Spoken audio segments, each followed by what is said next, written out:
Ever since you began to build your empire, you've had a crutch to lean on. I swear in the name of Almighty God, I will take revenge on Tommy Shelby. That, my friend, is the finest opium in the world. Perhaps we can meet after you've spoken to your wife's uncle, Jack Nelson. Tommy Shelby wants to do business with Jack Nelson. So speak to your uncle and get me out of here. If he doesn't want to buy my opium, I will sell to these Boston Jews. It's Ruby. She's not well. I'm coming up.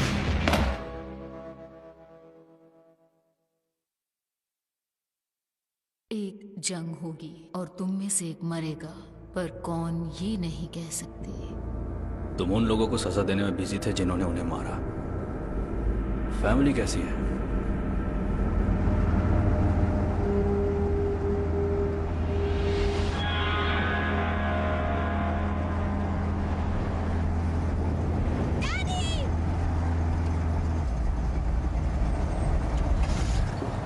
Hello Ruby, मेरा बच्चा कैसा है?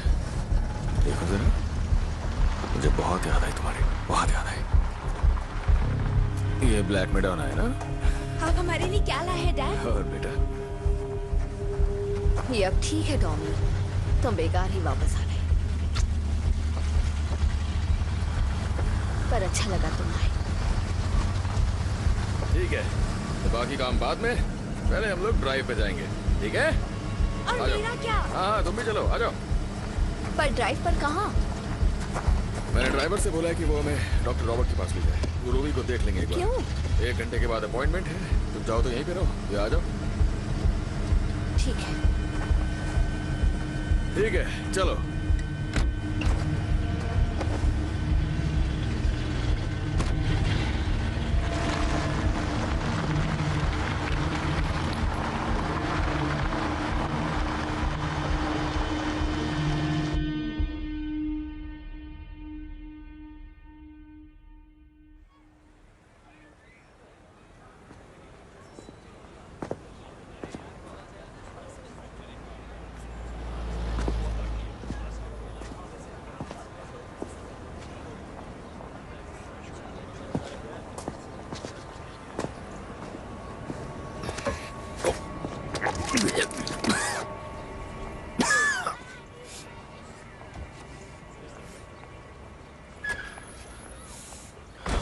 Tommy? हाँ? सब ठीक है, वो बिल्कुल ठीक है। चलो, अच्छी बात है, सुनकर राहत मिली। हाँ। ड्राइवर कार लेके आ रहा है। डैडी,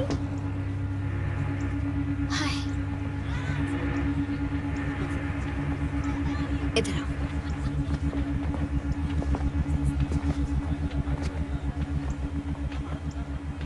तुम आखिरी बार कब सोए थे? याद नहीं, शायद जब हमारी फोन पे बात हुई थी तब। अब पता चल गया ना रूबी ठीक है, तो सो जाओ। हाँ।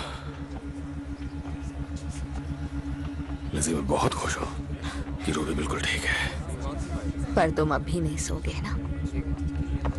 मैं जॉनी से बात करूंगा और एस्मेराल्डा से भी।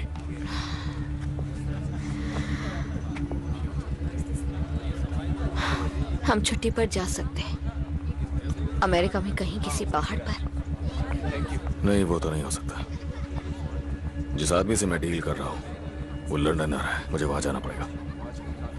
कोई रास्ता नहीं है। हम जरूर निकल जाएंगे लिज़ी, बस एक आखिरी डील बाकी है। थोड़ी मुश्किलें होंगी और मुश्किल तो हमेशा होती ही है, इसीलिए मुझे एक मुद्दे से दूसरे मुद्दे पे जाना पड़ता है।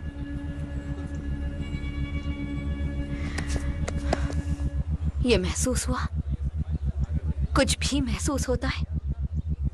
तुम ऐसे बात करते हो जैसे सब कुछ किसी स्क्रीन पर देख रहे हो। के बाद, घर जाने के बाद बच्चों को फ्रांसिस के पास छोड़ देंगे और फिर हम दोनों अपने बिस्तर पर जाएंगे। और फिर मैं अगला मुद्दा बन जाऊंगी। अब तो सब ऐसा ही लगता है, सब कुछ एक लिस्ट में है।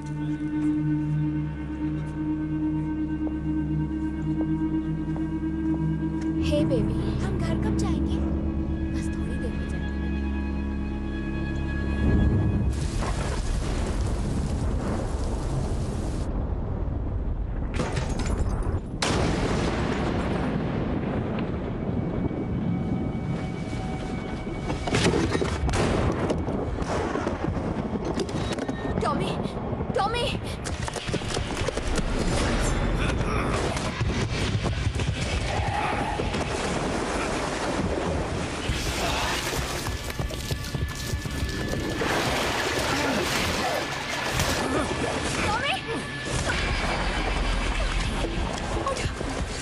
क्या तुम्हें?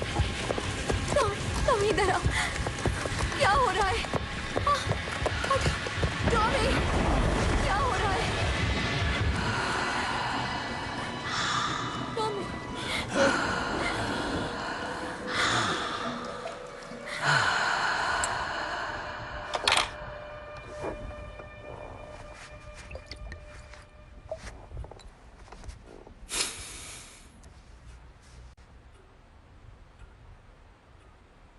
4 साल हो चुके हैं, 1 महीना 6 दिन जब से मैंने शराब छोड़ी। मेरा दिमाग ठीक है, मैं अपने होश में हूं। ये पहली बार हुआ? एक बार शिप पे हुआ था, इतना बुरा नहीं। टॉमी, तुम्हें डॉक्टर को दिखाना चाहिए।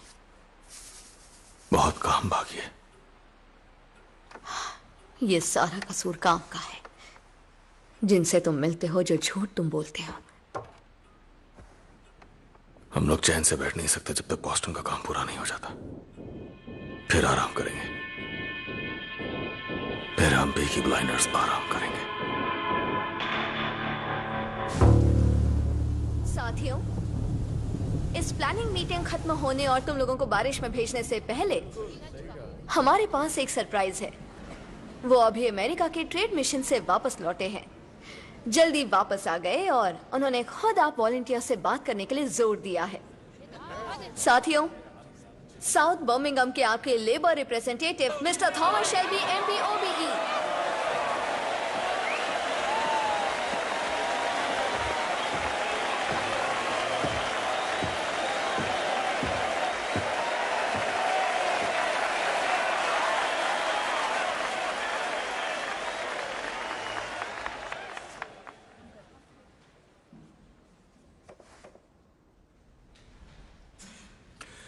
मैं अपने साथ लाया हूं लंदन से ट्रेन में एक मैसेज वेस्टमिंस्टर से। नहीं नहीं नहीं नहीं, मैसेज नहीं है, मैसेज नहीं है, बल्कि मैं लाया हूं एक हुक्म कि आपको चुप रहना है।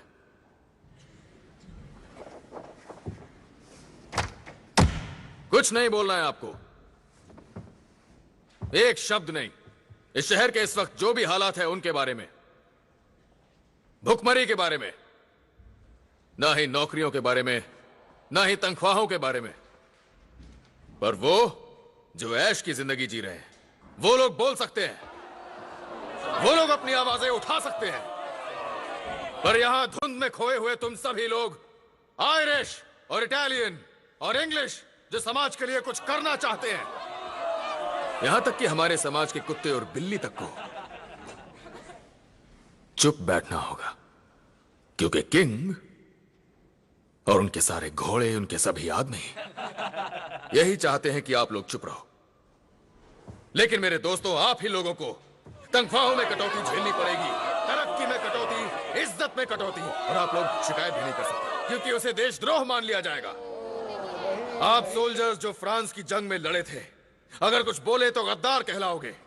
आप लोग जो उनकी जंगों, उनके उठने और उनके गिरने में शामिल हो, आप ही को उनकी मार झेलनी होगी, बोझ उठाना होगा, उन सभी अय्याश जिंदगी जीने वालों की खातिर जो चिल्लाते हैं आप पे।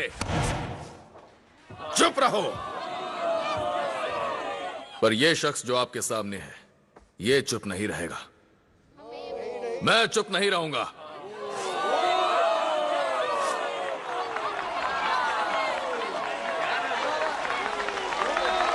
मैं चुप नहीं रहने वाला, मैं चुप नहीं रहने वाला, क्योंकि मैंने आपकी आवाजें सुनी है जब आप लोग मेरे पास अपने रोते बिलखते भूखे बच्चों की कहानियां लेकर आते हैं, और मैं उस हर एक बच्चे की चीख को अपने जहन में जिंदा रखूंगा और वापस अपने साथ लेके जाऊंगा वेस्टमिंस्टर की ओर जाने वाली ट्रेन में, और सुनाऊंगा मैं वो सारी चीखें हाउस ऑफ कॉमन्स में, और फिर देखते हैं वो हमें कैसे चुप करवाते हैं। हाँ,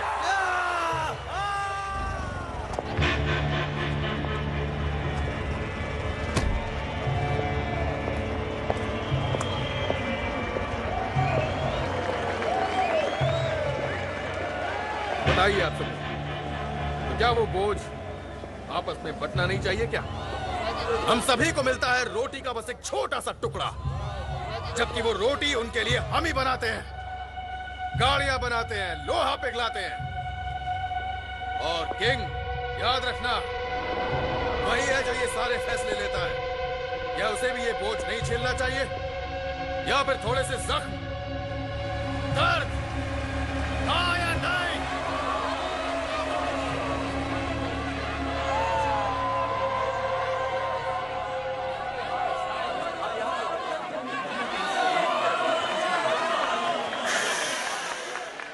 चुप रहो तुम छोटे साधारण लोग, चुप रहो। बढ़िया, आवाजें बचा के रखो, इसकी जरूरत पड़ेगी। सैटरडे को जब हम सभी लोग इकट्ठा होंगे बुल रिंग मार्केट में, और साथ में बुलंद करेंगे आवाज, तोड़ देंगे अपनी चुप्पी और गिरा देंगे इस टूटी फूटी सरकार को।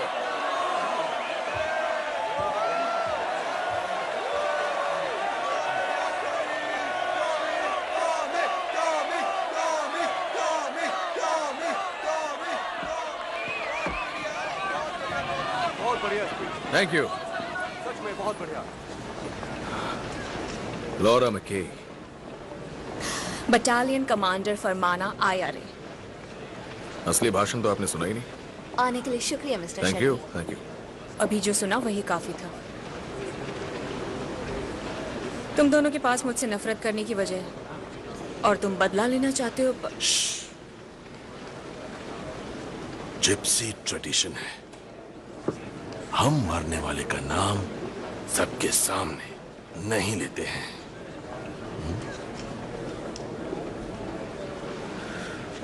लॉरा मैकी, शेल्बी फैमिली में हमेशा काम पहले आता और बदला बाद में। हमारे अपने जो गुजर चुके वो समझेंगे और मान भी लेंगे।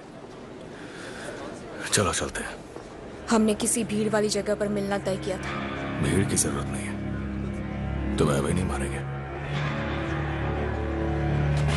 चलो।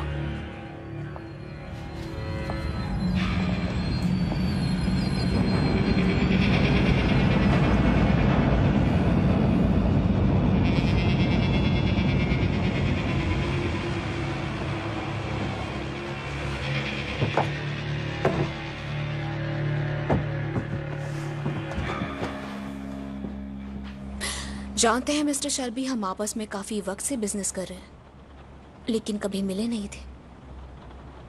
आप जुनून से बात करते हैं और रहमदिली से। आप माफी को समझते हैं और अब आप पानी पीते हैं। फिर भी मैंने अपने कई भरोसेमंद लोगों से सुना है कि आप मशहूर हैं अपने मॉरल टर्पिट्यूड की वजह से। मॉरल टर्पिट्यूड घोड़े के लिए बड़ा अच्छा नाम है। आपको इसका मतलब पता है? इसका क्या मतलब है? लोगों को बर्बाद कर दो, बर्बाद कर दो और पीछे मुड़ के देखो भी नहीं। लालच की आग में अपने सारे आदर्शों को फूंक डालो, सिर्फ अपने फायदे के लिए। और मैं बदल रहा हूं, लॉरा मैकी, और अब मेरी ऑर्गेनाइजेशन भी बदल रही है।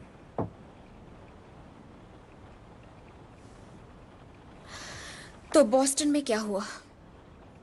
जैक नेल्सन ने इनकार कर दिया। तो क्या हम उसके इनकार को चुपचाप मान लें?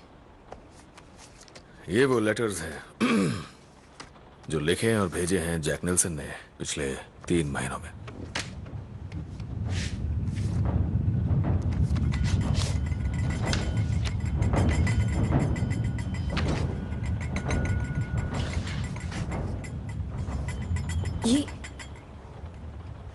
ये तो अमेरिका के प्रेसिडेंट का एक पर्सनल लेटर है। ये तुम्हारे पास कैसे आया? मेरा रेस का घोड़ा मॉरल टर्पिट्यूड मेरे बाकी घोड़ों से बहुत अलग है। कभी कभी मैं उसे बाहर दौड़ पे ले जाता हूं जब भी कोई अच्छा मकसद हो जिसमें उसकी जरूरत हो।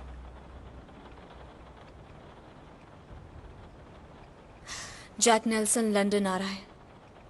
ऑफिशियली वो शराब के इंपोर्ट लाइसेंसेस लेने के लिए आ रहा है। अनऑफिशियली वो फैक्ट ढूंढने के मिशन पे है। वो देखना चाहता है कि फैशिज्म को कितना समर्थन है यहां ब्रिटेन में। बाद में प्रेसिडेंट को इसकी रिपोर्ट देगा। और हमें इससे क्या मदद मिलेगी? अपने बेटे को लिखे इस लेटर में जैक नेल्सन ने फैशिज्म को लेकर अपना समर्थन जाहिर किया है। और इस लेटर में बर्लिन में अपने दोस्त को लिखा है। इसमें ज्यूज के बारे में कुछ दिलचस्प बातें हैं। वो यूरोप में फैक्ट्स की जांच करने नहीं आ रहा है, वो यहां सबूत ढूंढने आ रहा है कि फैशिज्म ही जीतेगा। और तुम और मैं इस काम में उसकी मदद करने वाले हैं। मुझे लगा था कि आप सोशलिस्ट हैं। तो जब से पॉलिटिक्स में कदम रखा है यही सीखा है कि कोई लाइन बीच से निकल के कभी बाएं या दाएं नहीं जाती है, वो गोल गोल घूमती है। मैं तुम्हें दिखाता हूं। अगर बाएं दिशा में बहुत दूर तक जाओ तो कोई ऐसा मिलेगा जो दाएं दिशा में बहुत दूर तक गया होगा, और दोनों एक ही जगह मिल जाते हैं। मेरे जैसे सोशलिस्ट वर्किंग क्लास और तुम्हारे जैसे नेशनलिस्ट वर्किंग क्लास। नतीजा नेशनल सोशलिज्म। और मैं यहां हूं बीच में, एक आदमी जो ईमानदारी से जीना चाहता है अंधेरे से भरी इस दुनिया में। डबलिन में तुम्हारे दोस्त हैं लॉरा मैकी, जो फैशिस्ट आइलैंड के लिए लड़ाई लड़ रहे हैं, और तुम उनकी तरफ से काम कर रहे हो। सही कहा ना? जब जैक नेल्सन लंदन आएगा तो फिर मैं उसे ऑसवाल्ड मोज़ली तक और फैशिस्ट का साथ देने वालों तक, हाउस ऑफ कॉमन्स और हाउस ऑफ लॉर्ड्स तक ले जा सकता हूं, लाइन के दोनों तरफ से। फैशिज्म बहुत पसंद आ रहा है ऊंचे तबके वाले लोगों को, और तुम्हारी मदद से मैं उसे डबलिन तक ले जा सकता हूं। और आपको लगता है कि इस तरह हम अपना माल पहुंचा सकते हैं बॉस्टन में? हो सकता है, तुम्हारे मकसद के लिए और फायदे हो सकते हैं। तुम्हें बस इतना करना है कि बैठो और जैक नेल्सन से बात करो आने वाले सुनहरे युग के बारे में, और उनके यूएस प्रेसिडेंट के नक्शे में आयरलैंड को भी शामिल करवाओ।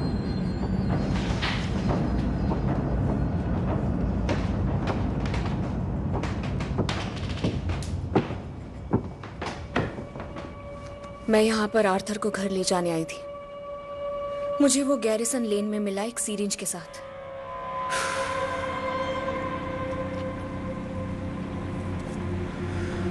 दोस्त हमेशा प्यार करता है, पर मुसीबत में सिर्फ भाई काम आता है, किसी महान आदमी ने कहा था।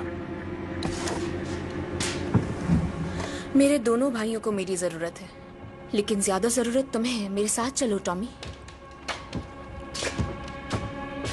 तो लॉरा मैकी, दुनिया बदलने में मेरी मदद करोगी? मिस्टर शेल्बी, मैंने नहीं सोचा था कि ये मीटिंग ऐसी होगी। सोच भी नहीं सकते थे। इसे हाँ समझे या ना? मेरा जवाब हाँ है। जवाब हमेशा हाँ ही होता है। पीछे का दरवाजा खुला है, वहीं से निकल जाना, और वापस लौट के अपने दोस्तों को बता देना टॉमी शेल्बी अब बदल चुका है।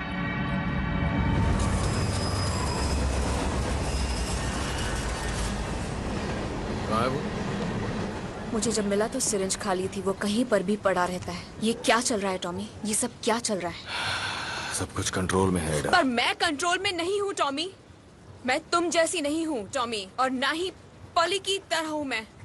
पर मैं कोशिश कर रही हूँ बनने की। वो होती तो ये सब रोक देती। हम आर्थर को इससे बाहर निकाल लेंगे। मैं आर्थर की बात नहीं कर रही हूँ, मैं तुम्हारी बात कर रही हूँ। मैंने सुना अंदर क्या बातचीत चल रही थी।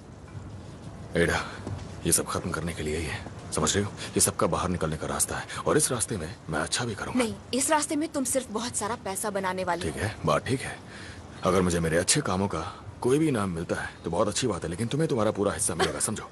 पर फैशिस्ट के बीच रहकर, उनके बीच रहकर ही मैं उन्हें कमजोर कर सकता हूँ। पॉली भी इसके लिए हाँ कहती, भले ही वो सोना और हीरा और बहुत से महंगे महंगे कपड़े पहना करती थी, पर अंदर से वो सोशलिस्ट ही थी।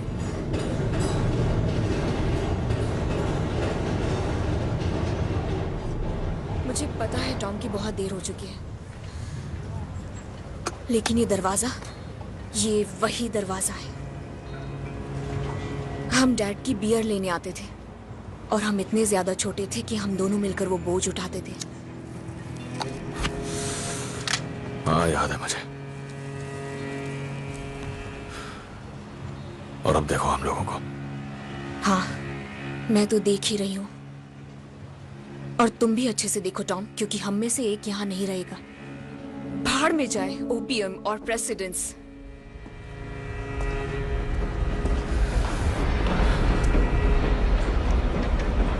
एडा, अगर तुम्हें मेरी मदद नहीं करनी है तो मैं तुम्हें कुछ नहीं कहूंगा। और ये मेरा मिशन है और मेरी इसमें कोई हद नहीं है। कहाँ हो तुम टॉम? हाँ, मेरा बड़ा भाई। तुम कभी कभी खुश होते थे, हंसते थे। क्या तुम्हें ये जगह याद भी है? तुम गैरिसन में ऐसे चलते हो जैसे कोई अजनबी हो और यहां आकर सिर्फ पानी पीते हो। मैं जिंदा हूं एडा। हाँ, और खुद को मारने के लिए वजहें ढूंढ रहे हो। और शायद तुम्हें मिल भी गई हो। मेरे बच्चे हैं टॉमी, तुम्हें ये बोझ अब अकेले ही उठाना होगा।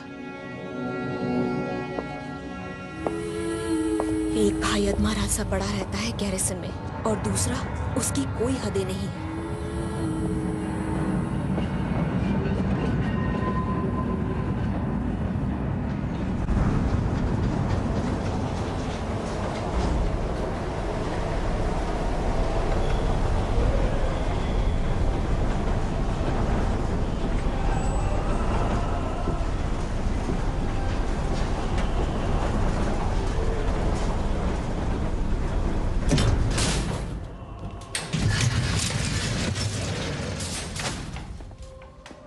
मेरे आने का पता है।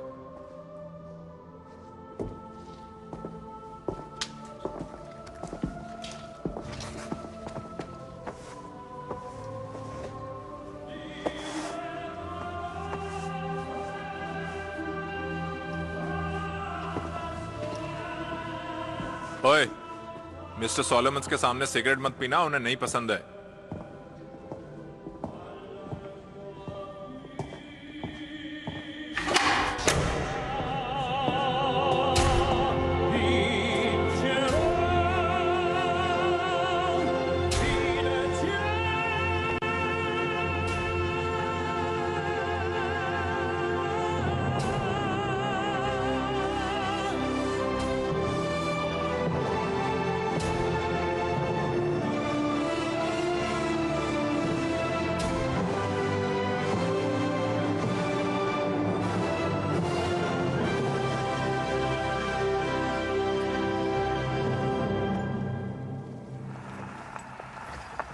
मुझे हमेशा ऐसा लगता था कि ओपेरा का मतलब मोटे लोगों का चीखना चिल्लाना होता है। तो अब तुम्हें क्या लगता है? टेनोर की जुनून भरी आवाज सुनकर मुझे इटालियन फौजियों की चीखें याद आती है जब मेरी छुरी उनके अंदर घुसती थी। अपनी खुद की मौत के बाद से मैंने वो डर अक्सर महसूस किया है। हाँ, सच में। लेकिन मैंने तय किया है कि इन आवाजों से लड़ने के बजाय मैं गीत लिखूंगा और खुद को एक ओपेरा में बदल दूंगा। इसे मत जलाना। नहीं, बिल्कुल नहीं। तुम्हें किसी ने बताया नहीं कि मुझे इससे तकलीफ है? मुझे बताया गया था एल्फी कि तुम दुनिया से अलग होके पूरा दिन ओपेरा सिंगर्स के ख्यालों में बस पागलों की तरह खोए रहते हो। ओपेरा और गाने का कोई लेना देना नहीं है। ये गाना नहीं होता, ये वो आवाजें होती है जिसे लोग शब्दों से पहले निकालते हैं। और तुम इसलिए स्मोक नहीं कर सकते क्योंकि स्मोक की वजह से मुझे दिखाई नहीं देता है, समझे?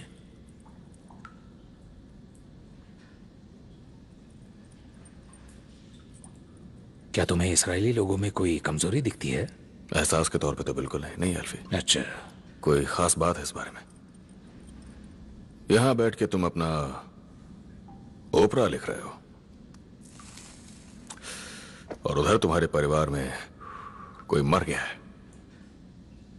चार्ल्स सोलोमन्स, तुम्हारे अंकल, जिनका नशे का कारोबार है और स्मगलिंग, प्रोस्टिट्यूशन से लेके जुए के कारोबार तक सब कुछ है ईस्ट बॉस्टन में। और पिछली जनवरी को बेचारे चार्ली को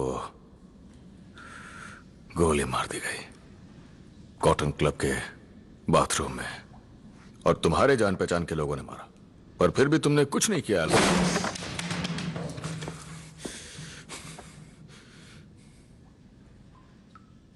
मेरे ओपेरा का नाम है अमेरिका, और अमेरिका यही मेरा मास्टरपीस है। सच ये है कि तुम्हारे अंकल मर चुके, बॉस्टन हाथ से निकल गया, और तुम जो कभी पूरा कैम्पडेन टाउन चला रही थे, अब तुम एक आदमी की सिगरेट तक नहीं बुझा सकते। उसकी जिंदगी तो बहुत दूर की बात है। तुम्हें मदद चाहिए एल्फी? मुझे बस एक ही चीज चाहिए और वो है फाइनल एक्ट। बस एक लाजवाब फाइनल एक्ट मेरे ओपेरा के लिए। हाँ? एल्फी, लगता है मैंने तुम्हारा फाइनल एक्ट लिख दिया है। तो अब आओ और यहां बैठो और जो कह रहा हूं वो सुनो।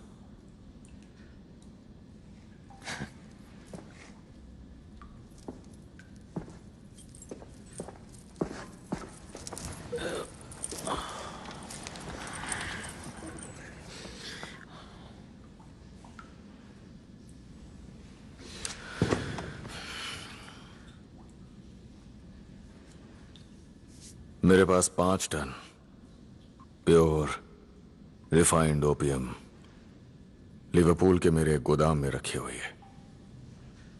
मेरे पास सेफ स्टोरेज है कनाडा के कोस्ट में। मेरे पास आदमी है जो इसे बांटना चाहते हैं टोरंटो में, क्वेबेक में, न्यूयॉर्क और बॉस्टन में। पैसा हाथ के हाथ मिल जाएगा, और मैं पूरे यकीन के साथ कह सकता हूं कि बॉस्टन में ताकत फिर से सोलोमन फैमिली के पास आ जाएगी।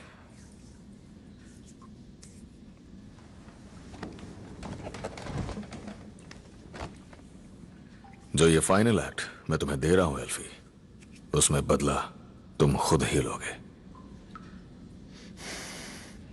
तुम बेचना क्यों चाहते हो? आयरिश मुसीबत खड़ी कर रहे हैं, इटालियंस का तो कोई मतलब ही नहीं है। और हाँ एल्फी, तुम मेरे दोस्त हो। मुझे क्रेडिट दोगे क्या? नहीं, मैं प्रॉपर्टी लूंगा। कैम्पडेन के आधे गोदाम तुम्हारे हैं, मैं उन्हें ले लूंगा। उन्हें तोड़ के मैं घर बनाऊंगा जरूरतमंदों के लिए जो इसके हकदार हैं।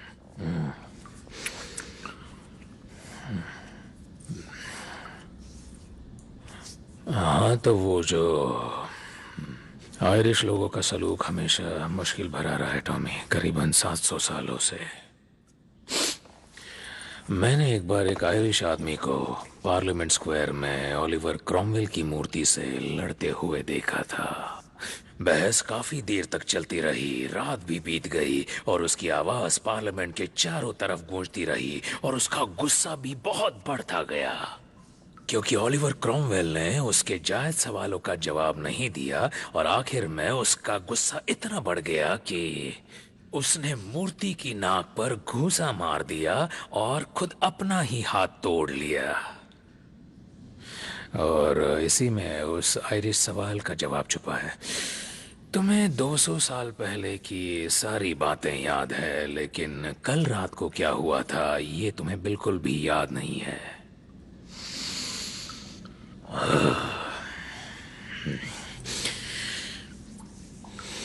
एक टन कितने में? जॉनी, आज अकेली आई हूं।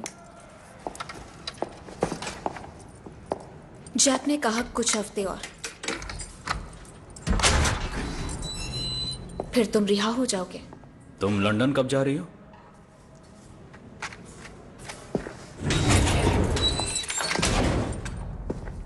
कल जा रही हूं। तुम्हें गुड बाय कहने आई हूं।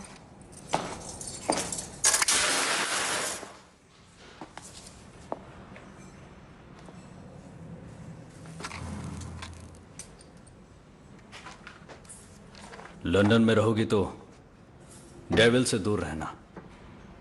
जरूरत पड़े तो अपने कान बंद रखना। मैं तुम्हारे साथ होंगी माइकल। मैं तुम्हें याद करती हूं, सिर्फ तुम्हें।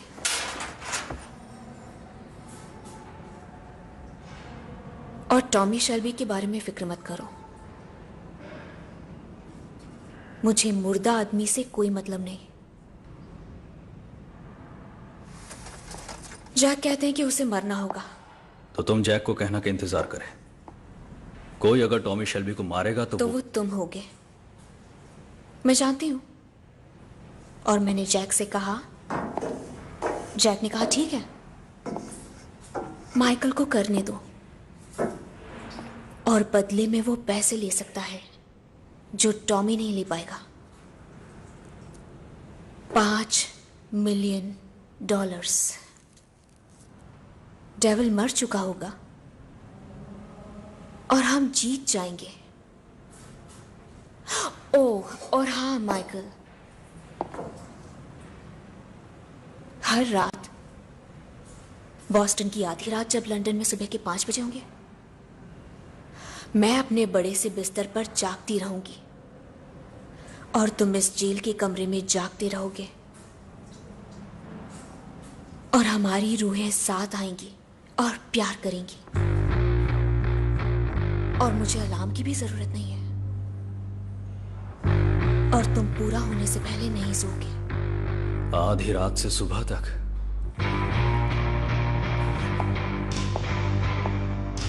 हर रोज,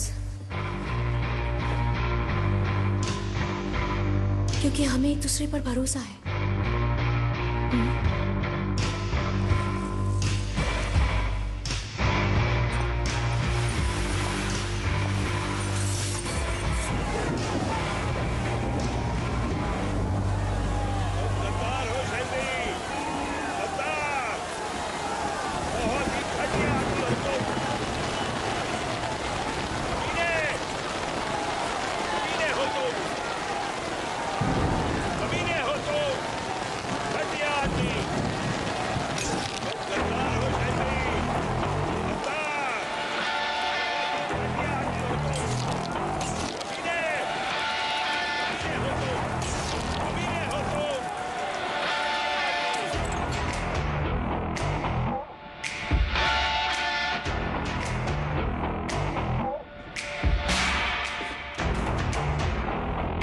अंधेरा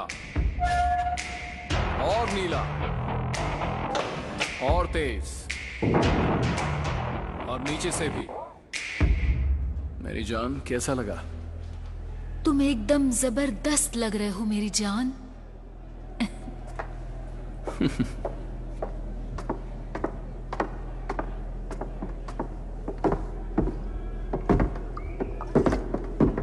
भाड़ में जाए लिपस्टिक। बढ़िया है। जहाज को रवाना करने के लिए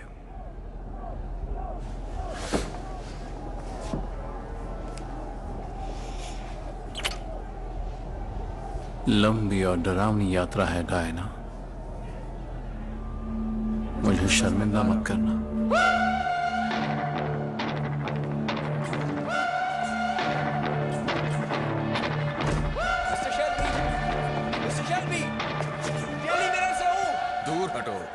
क्या मैं जान सकता हूँ सोशलिस्ट एंटी फैसिस्ट रैली में क्यों शामिल होगा सर? आने दो उसे, उसके सवाल का जवाब दूंगा।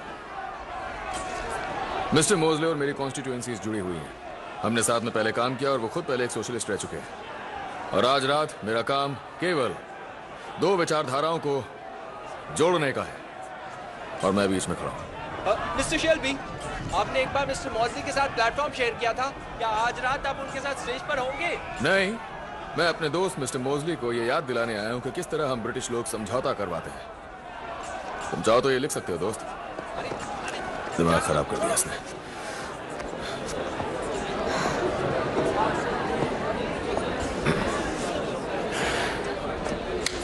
लिजी, तुम्हें पता होना चाहिए कि मोजली की बेबी 6 महीने पहले गुजर गई थी। उसे हमारी तरफ से शोक जाहिर करो। आज रात वो अपनी मिस्ट्रेस के साथ होगा। और सुना है कि वो बहुत ऊंचे दर्जे की औरत है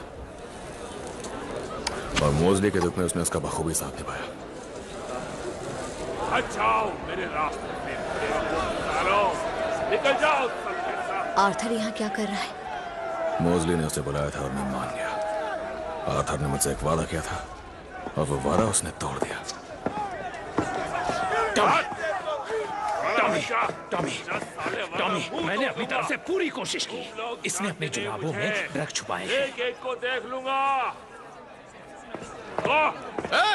आर्थर, अंदर आ जाओ। चलो अंदर आ जाओ। आ जाओ, हाथ हटाओ। आ जाओ, अंदर आ जाओ। मेरा भाई टॉमी, जॉनी डॉग्स, मोजली ने मुझे बुलाया है। उसने कहा था काले कपड़े पहन कर आना।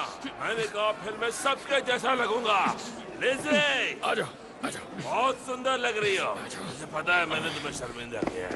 मैंने तुम्हें शर्मिंदा किया है, मुझे पता है। मुझे माफ कर देना टॉमी, मैं तुमसे माफी मांगता हूँ। माफी मांगता हूँ तुमसे। मुझे माफ कर देना टॉमी, मुझे ऐसा नहीं करना चाहिए था। जॉनी डॉग्स को देखो। अपना मुंह बंद रखो। एक ड्रिंक्स ला के दो। जॉनी, अपनी शर्ट उतारो और मुझे दो। ये तुम क्या कह रहे हो टॉमी? अपनी शर्ट उतारो और मुझे दो अभी। एक ड्रिंक। आर्थर, ये मेरी गलती है। ये मेरी गलती है। याद है हमने वोट किया था कि हम ओपियम का बिजनेस नहीं करेंगे और हमने ना किया था। मैंने मना किया। याद है मैंने तुम्हारा फैसला रद्द कर दिया था। मैं यहाँ नहीं था, मैं दूर था। कहाँ थे? और एडा ने मुझे बताया कि तुम मोजली के साथ घूम रहे हो। हाँ वो हाँ एक बड़ा खूबसूरत घर। मैं बेलग्राविया में पार्टीज में जाता था और वहाँ मुझे इज्जत मिलती थी। और तुम उन्हें क्या देते हो? स्नो और कंपनी का बहुत सारा माल। देखो अपने आप को, आधे खत्म हो चुके हो तुम, आधे खत्म हो गए। बस कबाड़ और हड्डी। तुमने थप्पड़ मारा मुझे, थप्पड़ मारा। मुझे अनसुलझा ही दिखना है, समझ रहे हो? अनसुलझा हर तरीके से। मुझे दाएं और बाएं, अंधेरे और उजाले दोनों के बीच में घूमना है और दोनों का भरोसा बनाए रखना है और अपने भाई को इस तरह काली शर्ट पहने हुए घूमने नहीं दे सकता जिससे डेली मिरर वाले उसे छाप दे। अगर किसी ने मेरी इस ड्रेस में फोटो ली तो मैं उसका कैमरा अपने जूते से तोड़ दूंगा टॉम। बाहर वो लोग पेट्रोल बॉम्ब फेंक रहे हैं टॉमी। मुझे लगा एडा तुम्हारा ख्याल रखे। एडा ने कहा वो हमारे साथ काम करने के बारे में सोचेगी। उसे पता नहीं उसे क्या चाहिए। मैं एडा से बात करूंगा।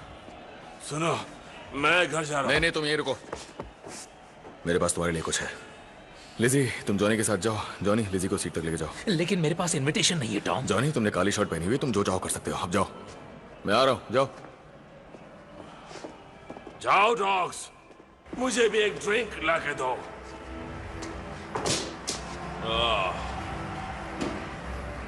टॉम, मेरी और दे। आर्थर, अमेरिका जाने से पहले मैंने एक खत लिखा था। किसको? लिंडा को। उस खत में मैंने लिखा था, लिंडा, क्रिश्चियन औरत होने के नाते तुम्हें माफ करने में यकीन है? उसके जवाब में मुझे ये मिला 2 दिन पहले। देखो इसे।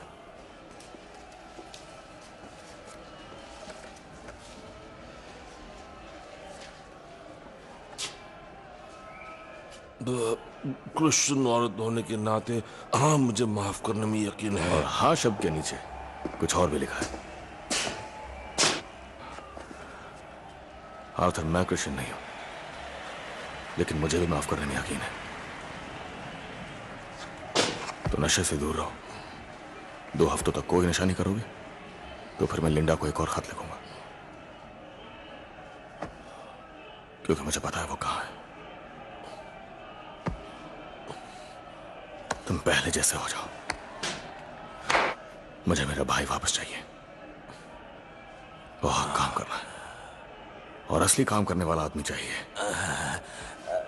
तुम मुस्कुराए टॉम, अपने मुस्कुराहट को देखो, कितना वक्त हो गया। अब आओ देखते हैं वो घटिया इंसान क्या कहता है। चलो। हाँ ठीक है, आ जाओ। हाँ चलो। वो घटिया लोग हैं टॉमी। काली शर्ट और जींस। आओ देखते हैं क्या चल रहा है। आ जाओ।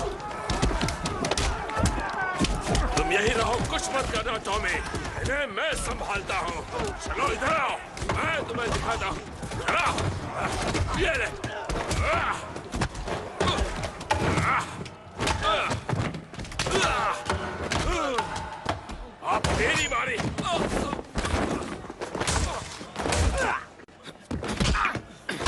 रहा तेरी आंखें फोड़ देता हूँ। नहीं, यहाँ नहीं, यहाँ नहीं। यहाँ अब बहुत हो गया, घर चलो। मुझे जरूरी काम है। जॉनी, इसे घर ले जाओ और इस बार इसके मोजे भी चेक करना।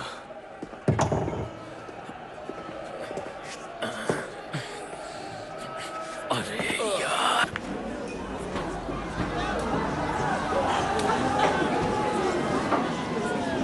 टॉमी, अब हमें निकलना चाहिए। इस अमेरिकन बिजनेस को रहने दो, सब है हमारे पास। नहीं, अभी उतना नहीं है। लो वो आ गए। मुस्कुराना मत भूलना। आ जाओ।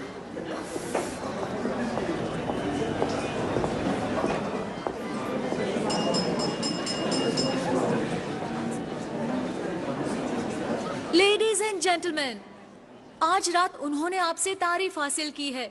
महान देश के आने वाले प्राइम मिनिस्टर सर ऑसवर्ल्ड मॉज़ली। बाहर में जाओ मॉज़ली,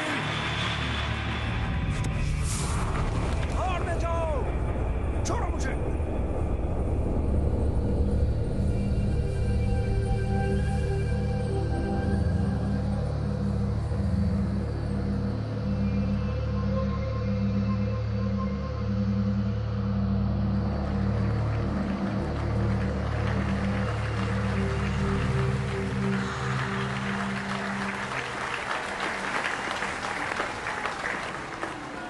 बुरी लग रही हूँ। बहुत खूबसूरत हो लिज़ी, पर मुझे इस औरत को इम्प्रेस करना है तो मैं एक्टिंग करूंगा जैसे ये भी बहुत खूबसूरत हो। मॉज़ली, डायना, ये हैं Tommy Shelby, MP OB mister Shelby, lady Diana Mitford. Oswald की सबसे नई और आखिरी मिस्ट्रेस।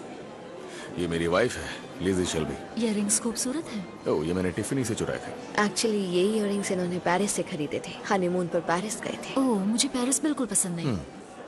सुना है आपको बर्लिन पसंद है? हम दोनों वहाँ शादी करने जा रहे हैं, है ना ऑसवर्ल्ड? मॉज़ली, मुझे तुमसे कुछ काम की बातें करनी है, तो क्यों ना तुम और मैं थोड़ी सी शांत जगह चले।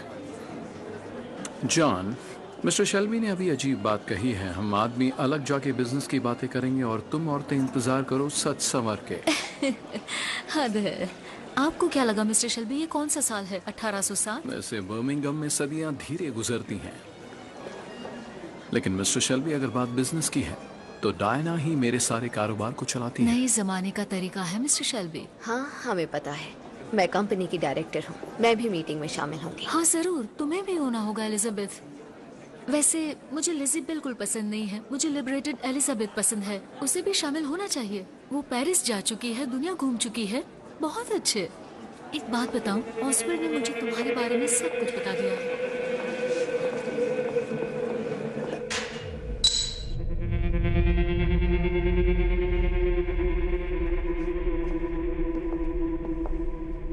सिर्फ 3, क्योंकि मुझे पता है कि आजकल मिस्टर शेल्बी नहीं बर्लिन पीते। में हमारे दोस्त भी नहीं पीते। चलिए, कम से कम ये बात तो एक जैसी है। ओह, मुझे लगता है उनमें काफी चीजें एक जैसी होंगी। मुझे रिपोर्ट दो शेल्बी।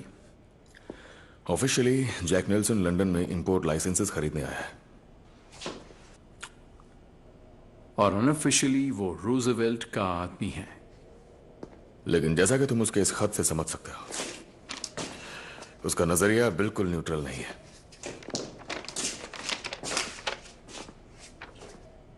दूसरे पैराग्राफ के नीचे पढ़ो। अपने आप में जो ठीक होता, पर मिलके इनकी रेस खराब है। एलिजाबेथ, क्या तुम्हें पता है कि प्रेसिडेंट रूजवेल्ट तक का ब्रिज क्यों इतना जरूरी है? असल में नहीं, मुझे इस बिजनेस के बारे में ज्यादा कुछ नहीं पता।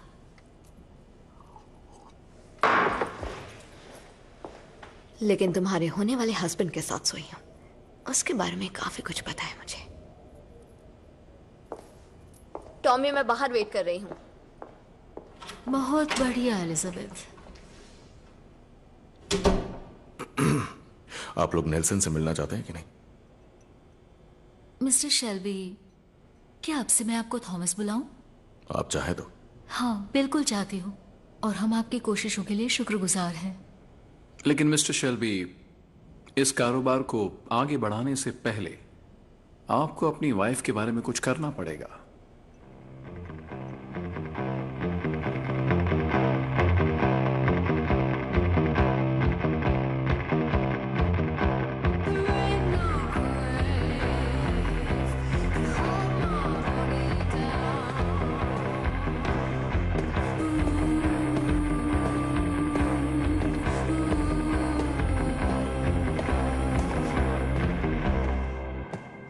Mister Shelby.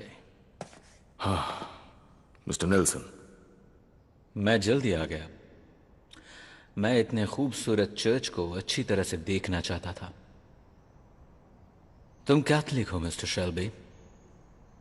मुझे उम्मीद थी कि चर्च में मिलेंगे तो हम दोनों सोच समझ के झूठ या सच बोलेंगे। खैर आपकी उम्मीद बेकार हो जाएगी। यहां कोई भी नहीं सुन रहा है। तुम ऊपर वाले में यकीन नहीं रखते? नहीं। मेरे देश में कैथलिक्स के साथ जो बर्ताव हुआ उससे मुझे गुस्सा आया। उसकी वजह से मैं ऐसा हूं। तुम किस बात पे नाराज हो? धीमापन किसी भी चीज में। मैं हर चीज को जल्दी पा लेना चाहता हूं। दो कामकाजी कैथोलिक लड़के, उन्होंने तुम्हारे साथ कुछ किया क्या बचपन में? कोई आदमी अंधेरे में? मैं अपने पास एक स्क्रू ड्राइवर और ब्लेड रखता था और सबको लगता था कि मेरे अंदर श्राप देने की शक्ति है। दे सकते थे? हाँ बिल्कुल। सबसे पहले मैंने एक प्रीस्ट को मारा। और तुमने? हरी आंखों वाला एक प्रशियन लड़का था। वो पहले ही अंडरग्राउंड था। आखिरी बार कब खून किया था मिस्टर शेल्बी?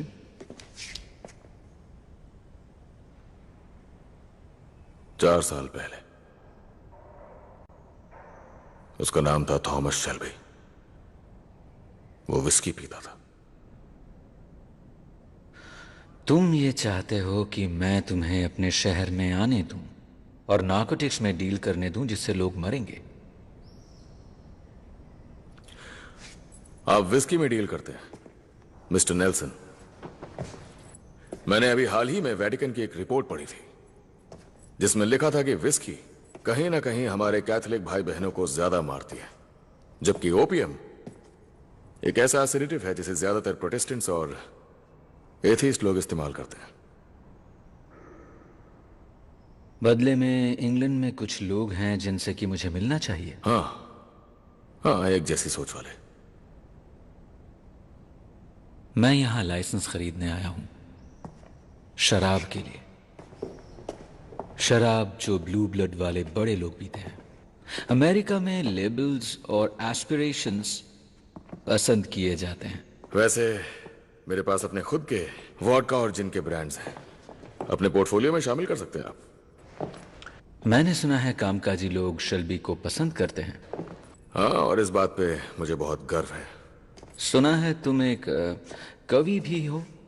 नहीं, मैं कविताएं बस पढ़ता हूं। इस देश के कुछ लोग हैं जिनसे मैं मिलना चाहता हूं। फैशिस्ट्स। बूट्स और काले शर्ट्स वालों से नहीं, बल्कि टक्सीडोज वालों से। मैं ऐसे आदमियों को जानता हूं जो मकसद के साथ हैं और ऐसों को भी जानता हूं जो मकसद के खिलाफ हैं। पिछले कई सालों से मैं मिस्टर चर्चिल के करीब रह के काम कर रहा हूं, अलग अलग हैसियतों से। वो मुझ पे भरोसा करते हैं। वो फैशिज्म के बढ़ने के खिलाफ है और आप भी यही मानते होंगे। इसे रोका नहीं जा सकता। वैसे मैं आपको ऐसे काबिल लोग दे सकता हूं जो मकसद के समर्थन में है, और मैं आपको एक पूरी रिपोर्ट भी दे सकता हूं चर्चिल की स्ट्रेटजीज पे। ये सब साउथ बॉस्टन तक पहुंच बनाने के बदले में? इसके साथ ही आप खुद चर्चिल का सामना कर सकते हैं बिना मुझसे जानकारी लिए, और मैं अपनी ओपियम जूस को बेच सकता हूं।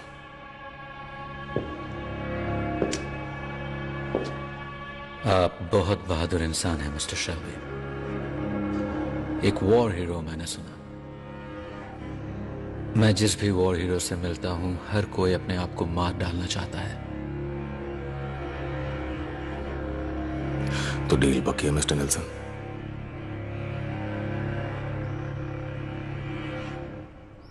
मैं तुम्हारी बातों को जरूर सोचूंगा।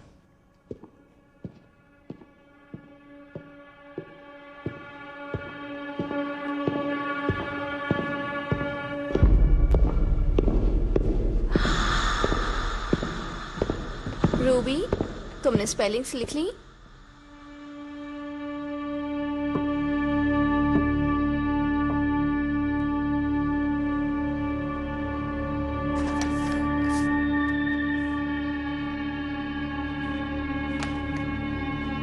रूबी,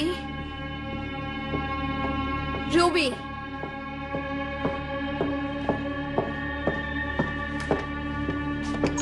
रूबी,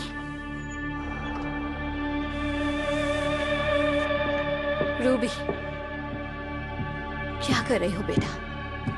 मुझे आवाजें आ रही है, चिमनी से सुनाई दे रही है। कौन सी आवाजें? कोई आदमी है।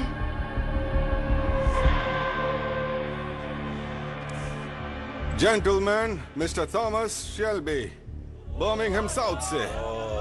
उसको वापस बुला लिया। मिस्टर स्पीकर, मैं ऐसे परिवार में बड़ा हुआ जिसने जिंदगी के उन हालातों का सामना किया जो धार्मिक लोगों के उसूलों का इम्तिहान ले सकते हैं। बड़ी बड़ी बातें कर रहे हैं। बिल्कुल बिल्कुल, अच्छे से अच्छे लोग भी ऐसे में अपने आदर्शों को छोड़ देते हैं, क्योंकि भीड़ भरी ब्रिटेन की झुग्गियों की मुश्किलें और नीचपन में उन्हें बनाए रखना मुश्किल है। तुम्हें आदर्शों के बारे में क्या मालूम है?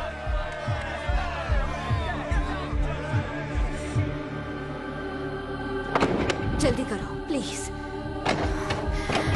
और इसीलिए मिस्टर स्पीकर, मैं इस हाउस के सामने पेश करना चाहूंगा एक बिल जिसमें क्रांति लाने का दम हो हाउसिंग के मामले में इस पूरे देश में, जिसके तहत झुग्गियों को हटा करके नए घर बनाए जाएंगे, नए पैमानों के साथ, सेहत और साफ सफाई को ध्यान में रखते हुए। Westminster 245, house of Commons.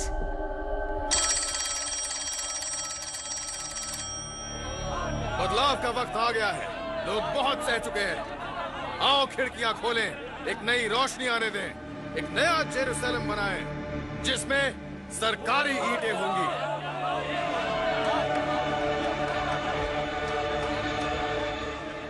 वहां अंदर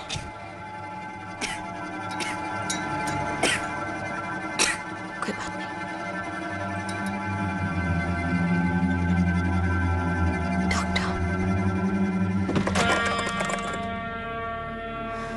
वेस्टमिंस्टर 245। मिस्टर शेल्बी,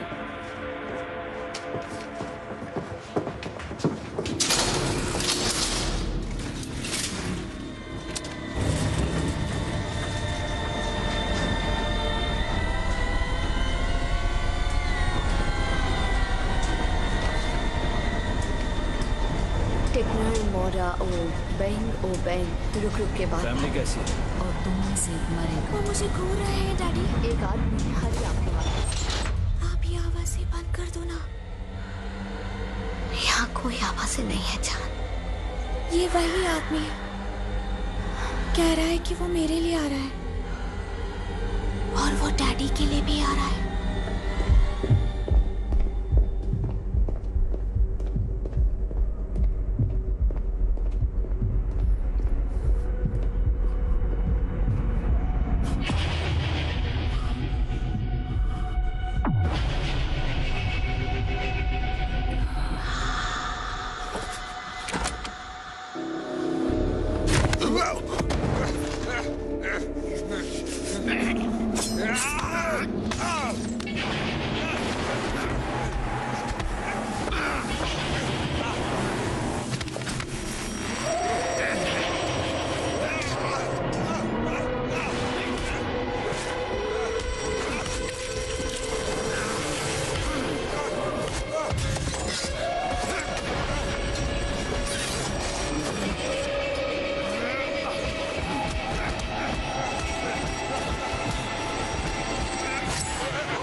शेल्बी, अंदर सब ठीक तो है ना?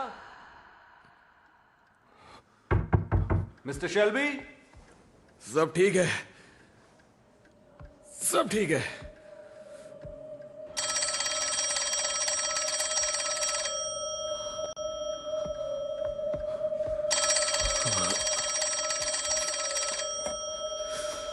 हेलो टॉमी, टॉमी उसे 101 बुखार है, किसी चीज से नहीं उतरा। अभी यहाँ प्लीज।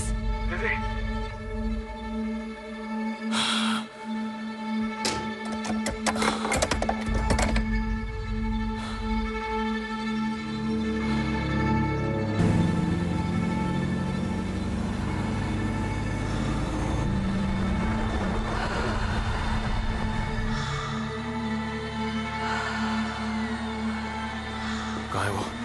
ऊपर है डॉक्टर के साथ। सुनो टॉमी, डॉक्टर ने कहा उसके पास नहीं जाना चाहिए। अगर उसकी क्या? खांसी में खून आ रहा है।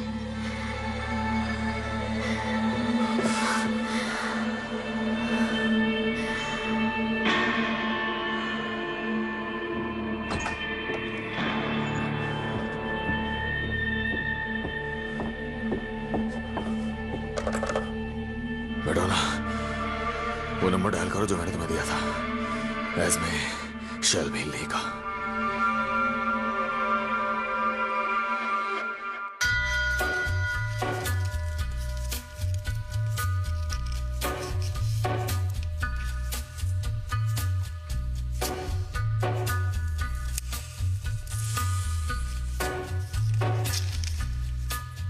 On a gathering storm comes a tall, handsome man in a dusty black coat with a red right hand.